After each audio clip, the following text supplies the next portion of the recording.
राधे राधे मित्रों, मैं हूं शिवाकांत शुक्ल और स्वागत है आपका हमारे YouTube चैनल शुक्ल जी संस्कृत ज्ञान गंगा में।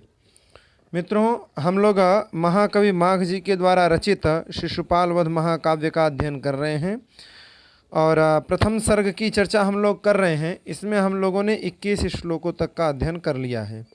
जिन लोगों ने पीछे की वीडियो नहीं देखी है, उसका अध्ययन अभी नहीं किए हैं, वो शिशुपाल वध महाकाव्य के नाम से एक प्लेलिस्ट क्रिएट की गई है।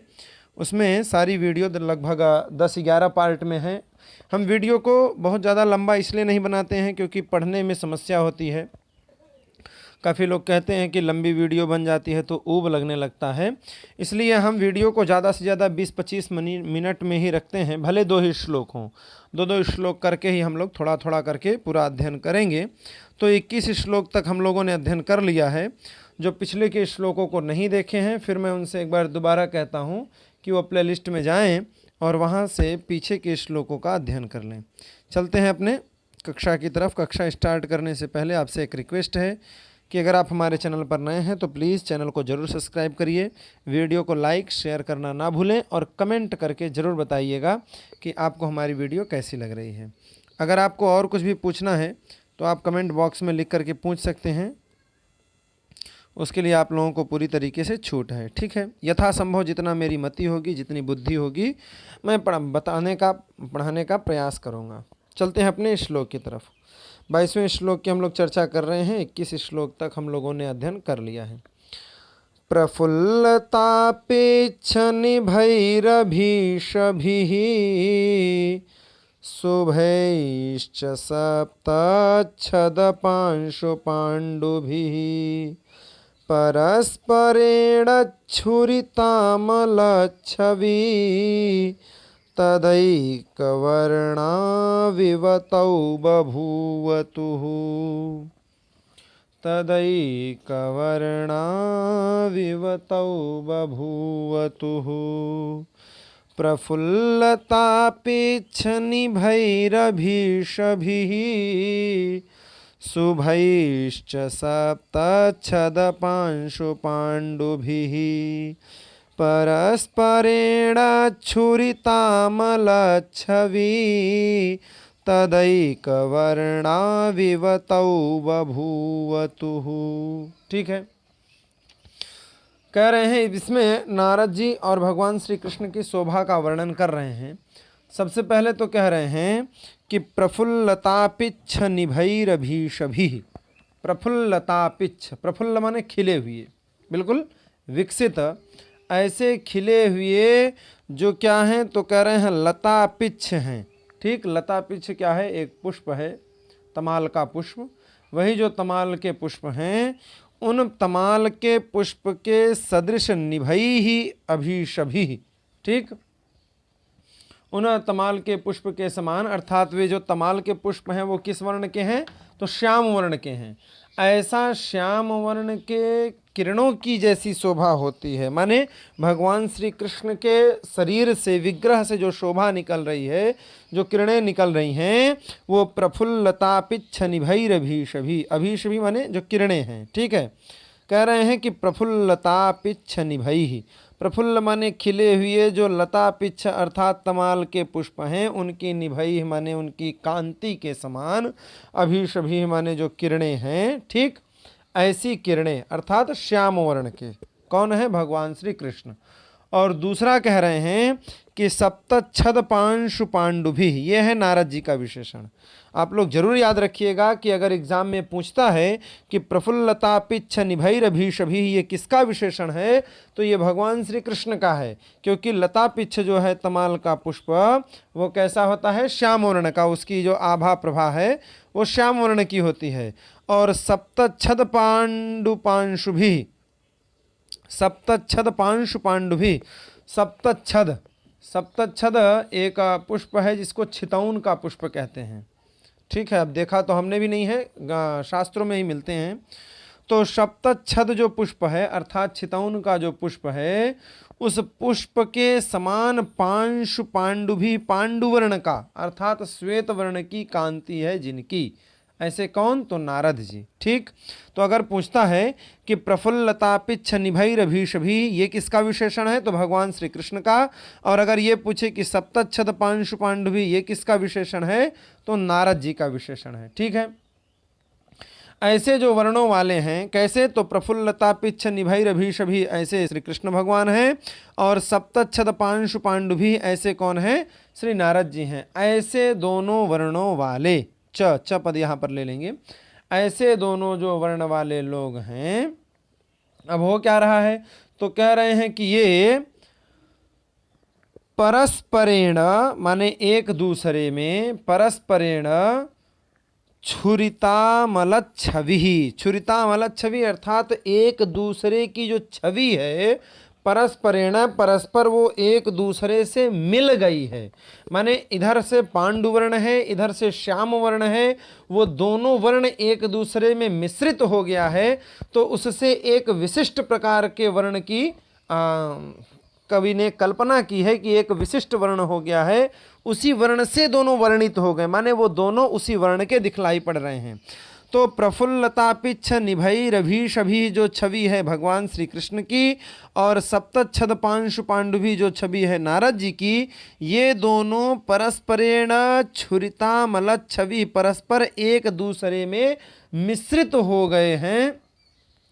और मिश्रित होने के पश्चात शुभई ही, माने बड़े ही निर्मल, बड़े ही सुंदर, जो क्या है? तो कह रहे हैं कि बड़े ही शुभई, माने बड़ा ही सुंदर जो उनका वर्ण है, जो उनका रंग है, क्या? अभीषभी, उनके जो किरणें हैं, उनके जो रंग है, शुभई अभीषभी, सुंदर जो उनकी कांति है, ऐसी सुंदर कांति वाले, तौ माने वे दोनों, कौन दोनों? भगवान श्री कृष्ण और नारद जी, वे दोनों तदा माने उस समय, जिस समय वहां पर वो दोनों उपस्थित हुए थे, उस समय एक वर्णौ इव बभूवतुहु, एक वर्णौ इव, एक वर्ण के समान ही, अर्थात प्रफुल्लतापिच्छ निभैः जो कृष्ण भगवान हैं, अभीषभी यहाँ भी ले सकते हैं, और यहाँ शुभई के साथ भी अन्वय कर सकते हैं।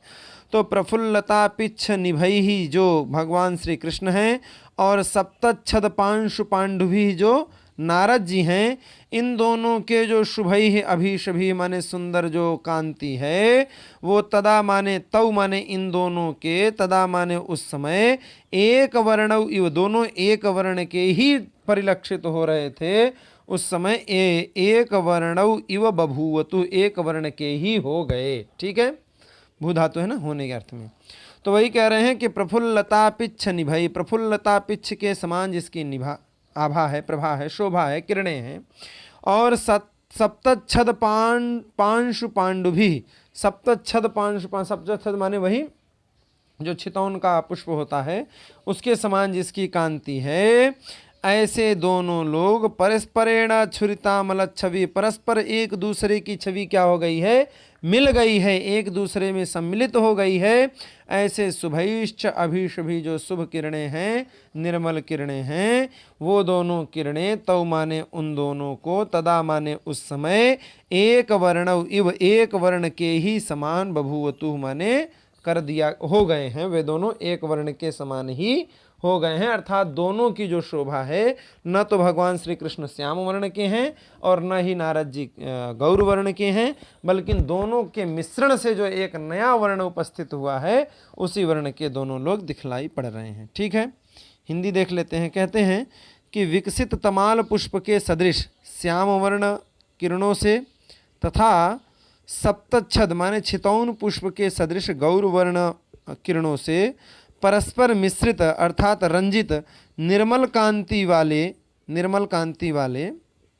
वे माने भगवान श्री कृष्ण और नारद जी, वे दोनों, तदा माने उस समय, एक वर्णौ इव, एक वर्ण वाले से, बभूवतु माने हुए। ठीक है, विकसित तमाल पुष्प के सदृश श्याम वर्ण वाले किरणों से तथा सप्तच्छद छितौन पुष्प के सदृश गौर वर्ण के समा किरणों वाले, परस्पर मिश्रित अर्थात रंजित जो निर्मल कांति वाले, वे दोनों उस समय एक वर्ण वाले हुए। ठीक है, आशा करता हूँ ये सारी बातें आप लोगों को अच्छी तरीके से समझ में आ गई होंगी। युगांत काल प्रतिसंहृतात्मनो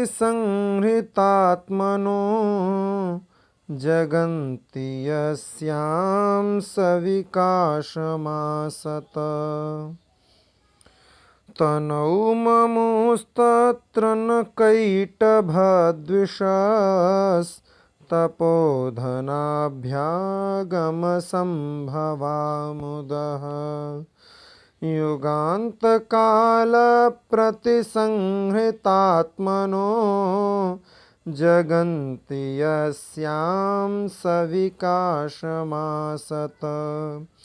तनौ ममुस्तत्र न कैटभद्विषस्तपोधनाभ्यागमसम्भवामुदः। कह रहे हैं कि तपोधनाभ्यागम संभवा जो मुदह, मुद माने प्रसन्नता, कैसी प्रसन्नता? कह रहे हैं कि यस्याम तनौ, जिसके शरीर में, यस्याम तनौ, मुदह माने जो प्रसन्नता है वो न ममुहु नहीं समाया। यस्याम तनहु मुदह माने प्रसन्नता, मुदह माने प्रसन्नता, न ममुह माने नहीं समाया। कैसी प्रसन्नता? तो कह रहे हैं कि तपोधनाभ्यागम संभवा, तपस्या ही है जिसका धन। ऐसे कौन? महर्षि। ऐसे तपोधना जो तपोधन है महर्षि नारद हैं, उनके आगम से जो संभव माने, उनके आगम माने आगमन से, संभव माने जो उत्पन्न, मुदह माने जो प्रसन्नता है।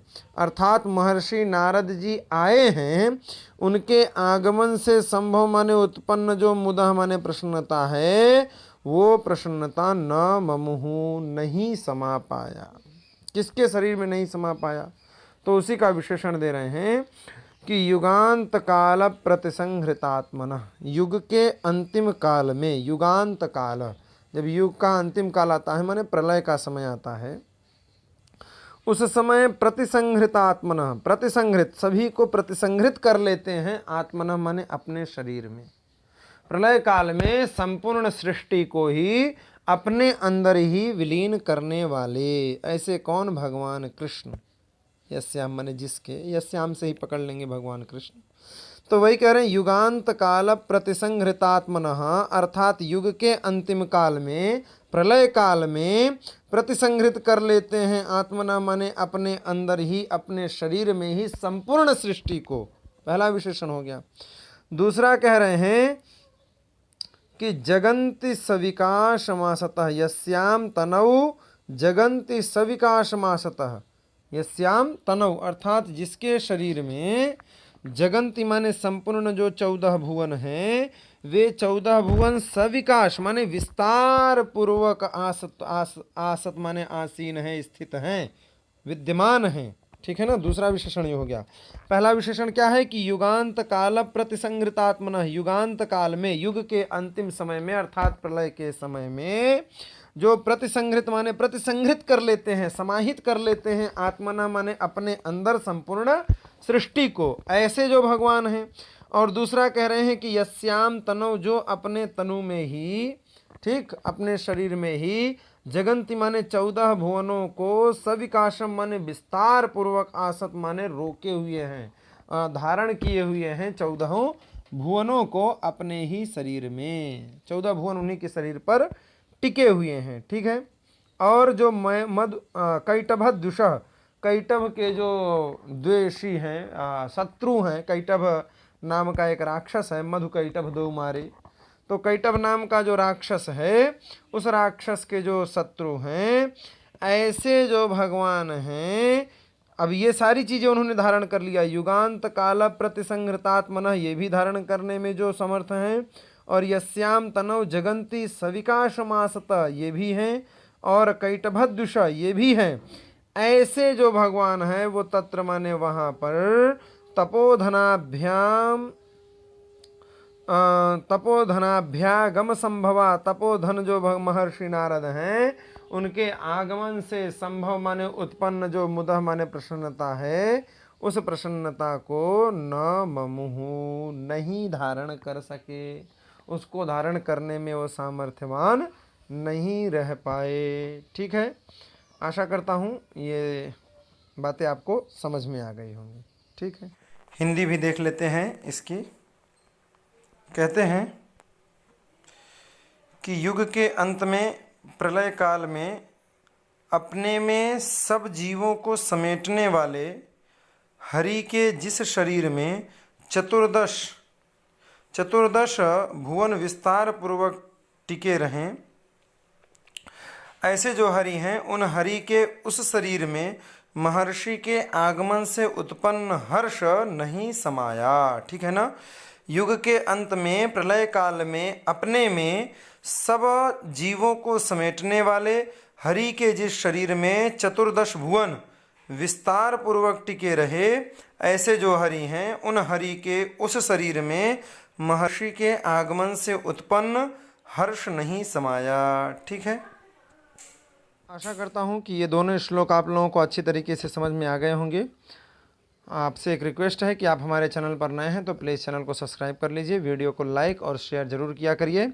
आज की वीडियो में फ़िलहाल इतना ही रखते हैं, मिलते हैं अगली वीडियो में। राधे राधे।